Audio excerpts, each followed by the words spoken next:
Salut à tous, bienvenue sur la chaîne. Alors on se retrouve pour le débrief du deuxième Grand Prix MotoGP de la saison qui s'est déroulé à Mandalika en Indonésie. Beaucoup de choses à dire, un très très beau Grand Prix et on va essayer de résumer ces choses à dire en 5 points comme d'habitude. On commence tout de suite par le premier point, le circuit, le tracé, Mandalika. J'avais été très critique à la fin des essais hivernaux comme vous aviez pu le voir sur ma précédente vidéo, sinon je vous invite à la voir. En disant que je ne comprenais pas ces problèmes de tracé en 2022. Il y avait des soucis d'asphalte qui s'arrachaient, un tracé très très sale qui n'avait pas été nettoyé, avec beaucoup de boue, etc. etc. Bon, des choses assez incompréhensibles, on envoyait les pilotes là-dessus, et puis ils ont tourné pendant 2 jours pour nettoyer la piste. Bon, c'est quand même assez dommage, et assez incompréhensible. Bon, alors du coup on se retrouvait pour le Grand Prix un mois plus tard, on y est maintenant, que dire. Donc l'asphalte, ils avaient donc changé... réasphalter certaines parties dans certains virages. Ce qu'on peut dire, c'est que ça a bien fonctionné. L'asphalte ne s'arrachait plus, sauf les jours de course. À partir du dimanche, là, l'asphalte a commencé à se déliter. C'est pour ça qu'on s'est retrouvé avec des courses Moto 2 et Moto GP avec moins de tours à parcourir, ce qui n'a servi à rien du tout en Moto GP puisqu'on a une course sur le mouillé. Donc on aurait pu avoir une course en entier. Bon, après, entre le retard que ça a pris à cause de la pluie, peut-être que de toute façon, on va aller mieux que ce soit plus court. Bon, pour nous, c'est dommage, parce que finalement, 7 tours de plus, peut-être que Fabio pouvait remonter sur Miguel.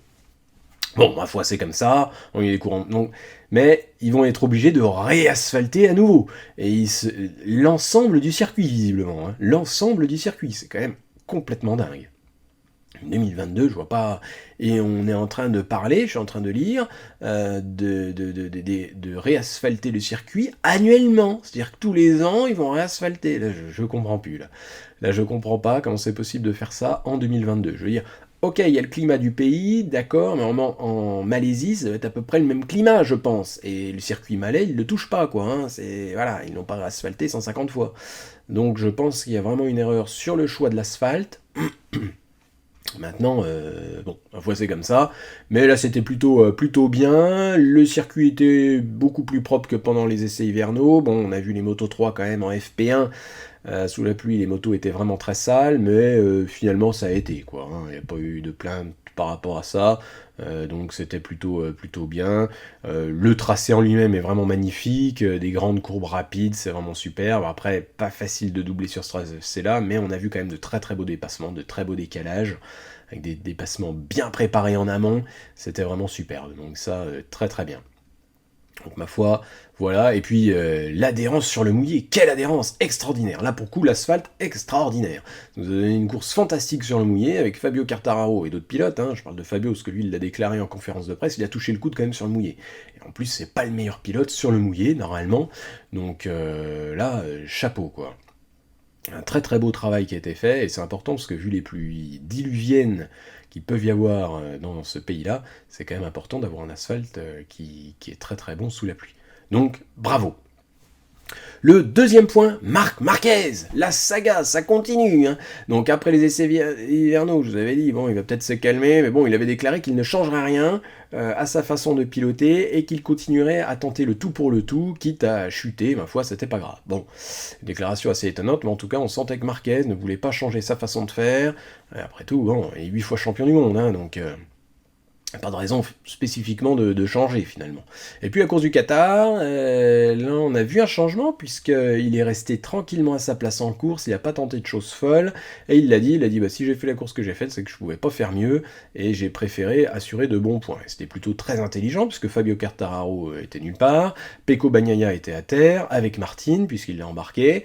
Donc on se dit, tiens, pour le championnat, ça peut être très intéressant pour Marquez, cette course-là. De bâtir, de commencer peut-être doucement, en attendant de se remettre un peu plus physiquement, de s'habituer à la moto, qui a foncièrement changé, et là on se dit, ok, ça peut être sympa. Et puis on débarque à Mandalika, et alors là, tout a changé, je ne sais pas, ça a dû l'agacer fortement de se retrouver aussi loin, je ne sais pas. En tout cas, une chute en essai libre. Bon, ouais, il fait des roulés-boulés dans les graviers, donc bon, c'est pas l'idéal quand même. 2 chutes en Q1. Bon, 2 chutes de l'avant, hein, et puis alors des choses assez extraordinaires, hein. Il fait une première chute, il glisse dans le bac, il en profite pour courir, hop, il retourne vers sa machine, il court, il repart, il reprend même pas son souffle, on lui montre vite fait une tablette pour qu'il sache ce qu'il a à faire, il attend une roue, il trouve Nakagami, il commence derrière, il faut le doubler parce que finalement Nakagami est trop lent, et puis il chute devant. Bon. Compliqué. Du coup, il se retrouve en très mauvaise place sur la grille. Bon, mais après, c'était des chutes de l'avant, donc rien de trop spectaculaire, entre guillemets, en tout cas pour lui.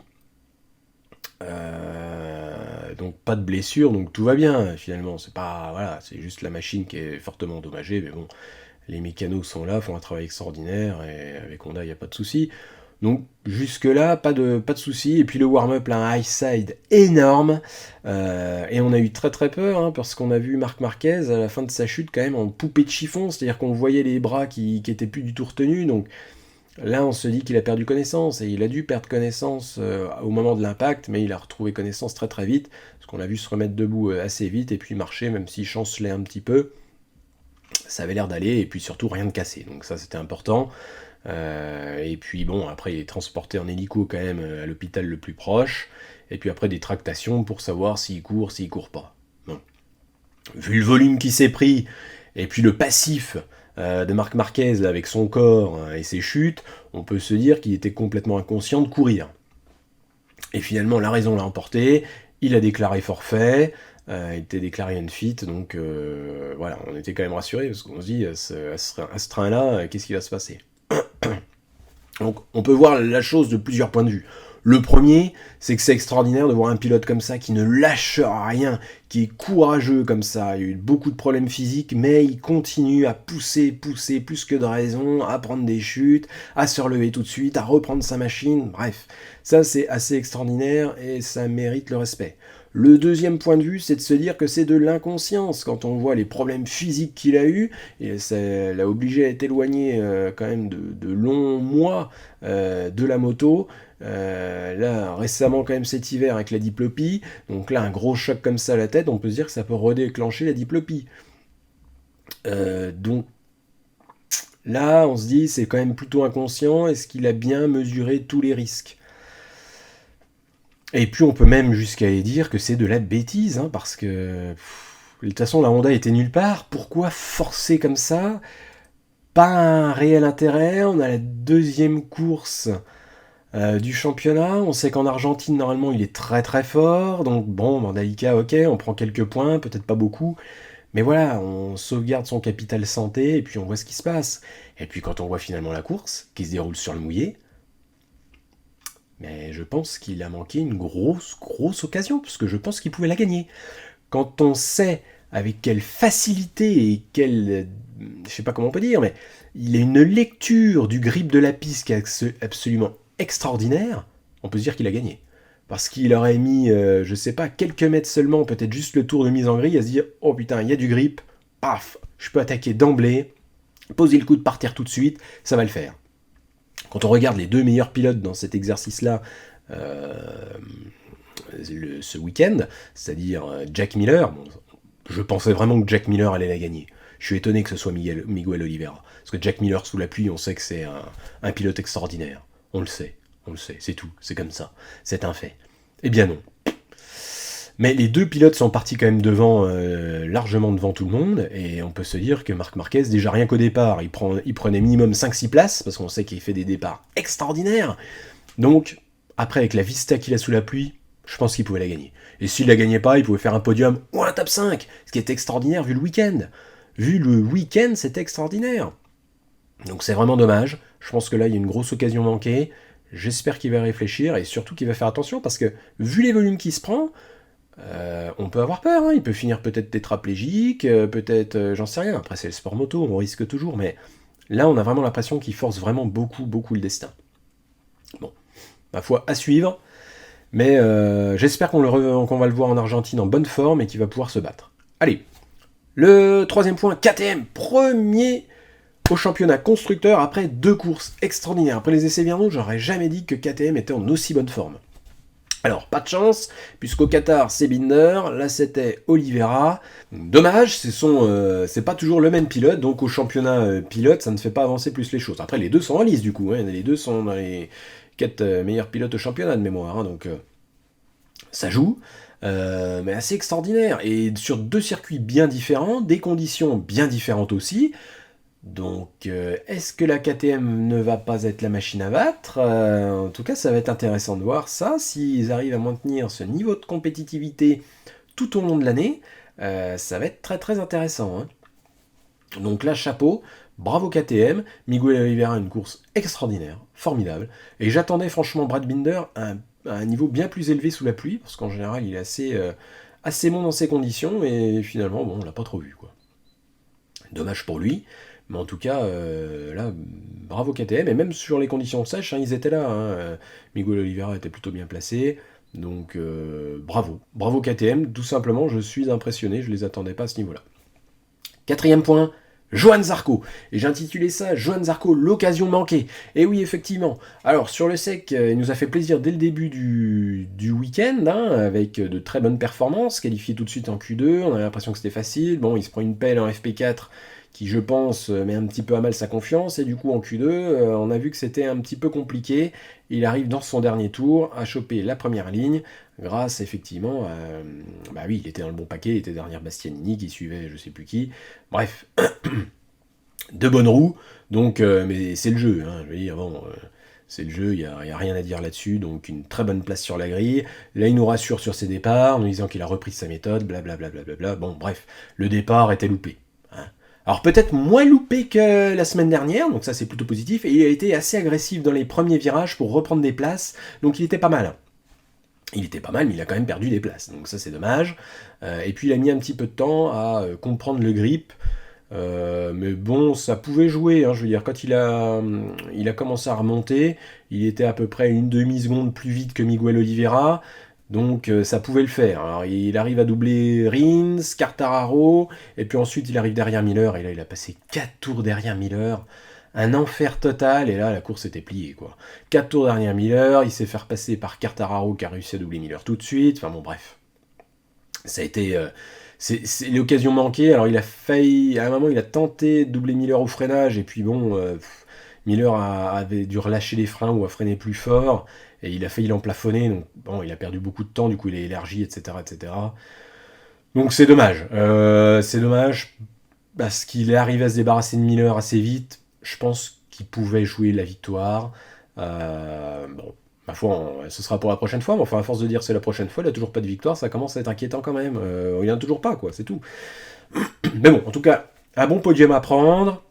Martin encore out, Pecco Bagnaia nulle part, Jack Miller derrière, Bastianini dans les choux, bref, là pour le championnat c'est plutôt intéressant, donc voilà, Zarco est là, il est en place, donc ça fait plaisir.